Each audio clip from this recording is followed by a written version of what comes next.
The Scorpio, Roman high-tech tool with enormous impact.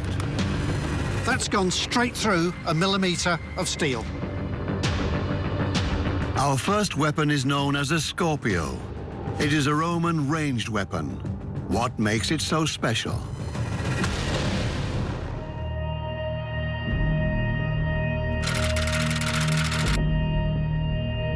Lower Saxony, Germany, 230 CE.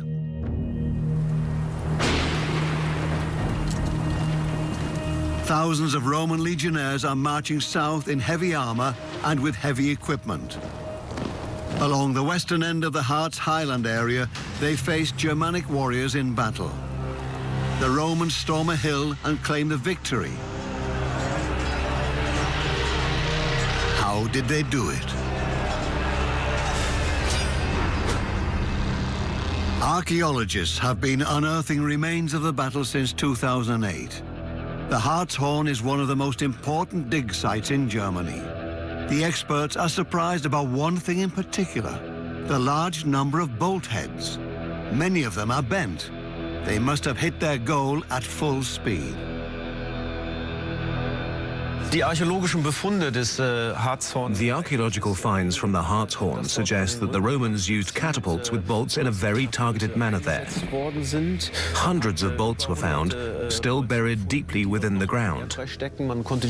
Experts were able to reconstruct the trajectory, and based on the direction the shots were fired in, they think the Romans actively tried to stop a Teutonic attack with those catapults. The Romans call their bolt catapult Scorpio, probably because their form bears a similarity to the dangerous arachnids. A legion of 5,000 men carries up to 60 of these weapons. The Scorpio must have been really efficient to make it worth the cumbersome transportation. In addition to the bolt heads found in the excavations, the detailed documentations by Roman engineer Marcus Vitruvius Pollio revealed the most about how the weapon was constructed. His work on ancient technology and engineering skills are still astonishing to this day. This copy of his 10 books on architecture dates back to the 15th century. In this work, written in the 1st century BCE, he describes the Scorpio as a weapon that has, quote, been invented for safety's sake and as a protection against danger. There are depictions of the Scorpio on the famous Trajan's column from 113 CE as well. We can easily see two large cylinders left and right from the arm's trajectory. Is this the secret behind its enormous impact? How does this weapon work? Why do Germanic warriors dread the Scorpio? Military historian Stephen Bull is fascinated by the Roman art of engineering. Today, he wants to conduct an experiment with a Scorpio built according to historical examples. One weapon, various ways of building it. They all have one thing in common. They have a firing channel for the bolt, a sinew, and throwing arms. Ideas that the Romans did not come up with themselves. When the Romans got hold of good ideas, they invariably improved them. And with the Scorpio, they take a Greek Hellenistic throwing engine and they turn it into a useful battlefield weapon. This isn't just a siege machine. This is now part of the way the Roman army fights battle as well as siege. So they make it lighter, they make it more portable, they make it easier to move, and they make it more effective by increasing the power and increasing the quality of the projectiles. It's just an all-round upgrade. How much impact does the Scorpio really have? And how precisely can you hit a target? Distance to target in the first experiment, 20 meters. Stephen Bull and his team prepare the Scorpio for firing. They push the adjustable sleigh forwards, pull the sinew into place, and push the sleigh back again.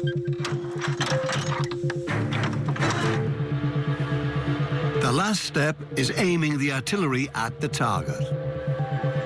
So I'm ready with the bolt, and I'm ready to shoot.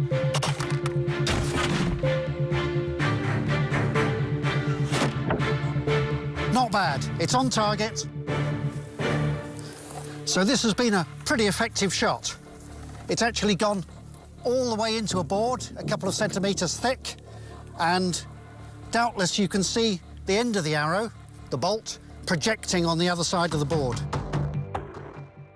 A mobile artillery weapon, the Scorpio combines firing power and precision. Thin wooden pieces enables its relatively light construction. In order to transport it, the Romans disassembled the Scorpio into separate parts and put it back together where they want to use it. The Scorpio depended on the principle of torsion.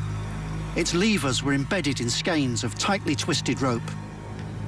When the trigger was released, that force was released, and the arrow shot forward with tremendous power. In ancient times, the torsion bundles are made of horse or human hair, or animal sinew braided into bundles. They store energy when twisted. The energy is transmitted directly to the projectile upon firing.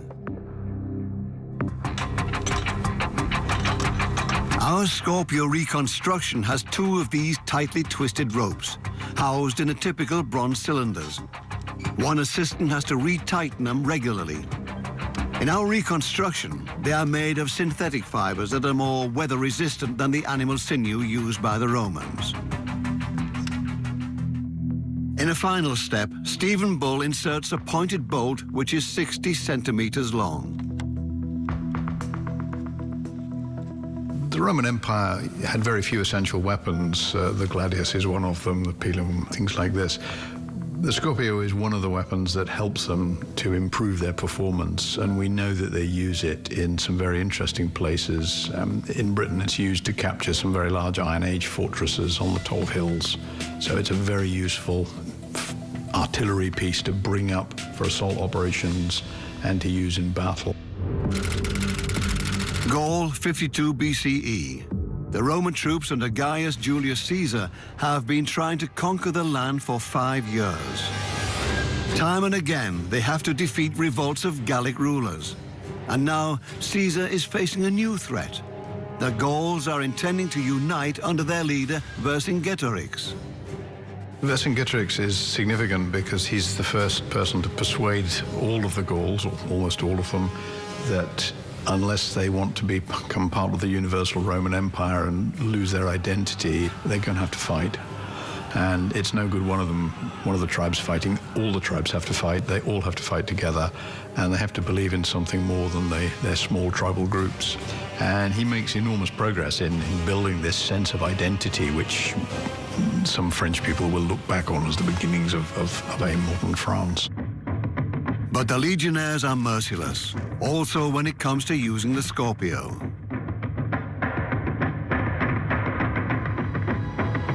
Caesar wrote, "A Gaul before the gate of the town was pierced with a bolt from a Scorpio on the right side and fell dead. Another Gaul stepped over him to fight in his place. He got shot by an arrow from a Scorpio as well." Caesar defeats the Gauls. Their leader, Vercingetorix, is forced to surrender. The Gauls' resistance is broken. Legend has it that Vercingetorix had to lay down all his weapons in front of Caesar's feet after his capitulation.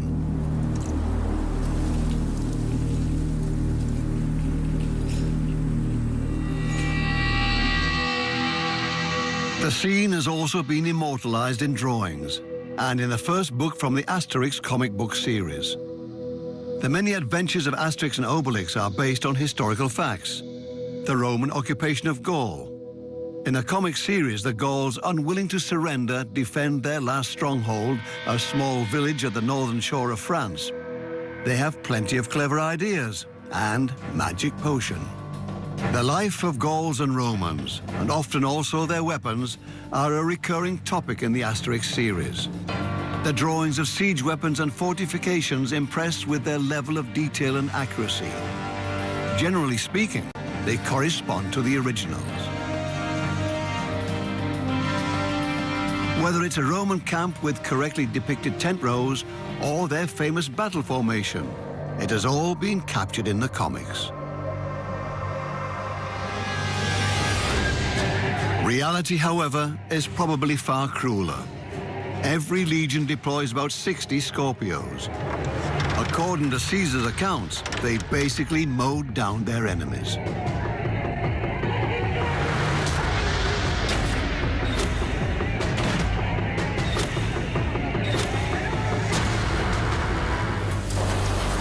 Once aimed, the weapon is said to reliably hit the same target with every shot. Stephen Bull wants to find out if that is really possible. That way. That's it. That's okay. Yeah. Looks good to me. Stephen Bull has his men aim the Scorpio. Fire at will.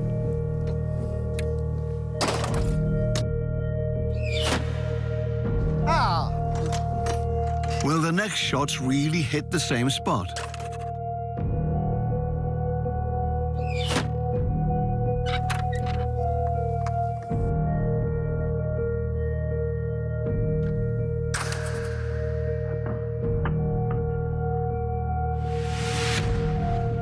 So we've got a couple of shots which are pretty close together here.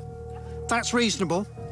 Maybe 45 centimetres, 50 centimetres away from the other side of the group. And we also had a couple of misses.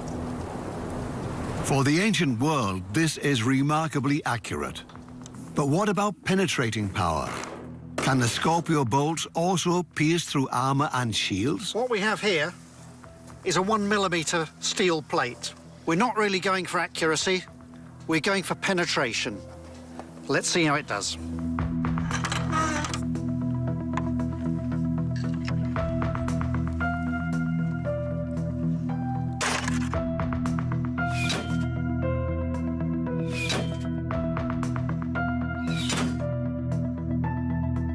That's gone straight through a millimetre of steel. The heavy bolt's head has focused the force on the point.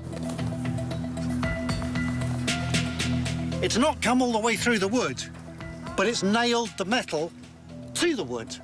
If you'd been wearing this metal as armour, the result wouldn't be very pleasant. So we're going to try and get the arrow out of the steel plate. I think it'll come given some effort. Oh. Oh. Yes. It appears to have gone maybe 1.5 centimetres. So it's gone through the armour and then more than 1 centimetre behind. Quite a nasty injury. The Scorpio has passed this test, but can it perform even better? So we've succeeded in penetrating 1mm of steel. Just to make life difficult for ourselves, we've added a second plate to make it 2mm of steel. This is going to be a serious test of penetration.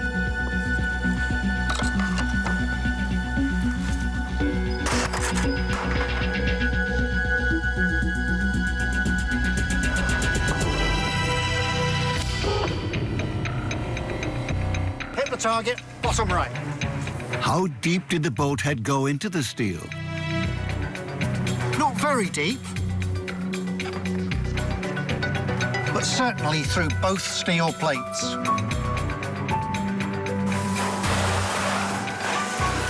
So the first plate's come off, and we can see the second plate underneath.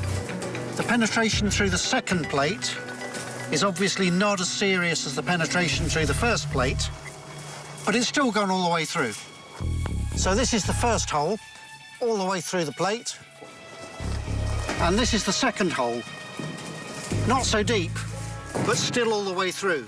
And I can feel the wood behind. Based on the archaeological excavations at the Hartshorn, experts estimate that it was possible to fire deadly shots with a Scorpio over a distance of up to 500 meters. It is one of the most efficient ranged weapons of the ancient world. The Romans built the Scorpio for several centuries. It remains unclear when it disappeared from the legion's equipment. It is possible that the torsion technique, which is quite complex to operate, was replaced by the more simple mechanism of the swinging arms of the catapults.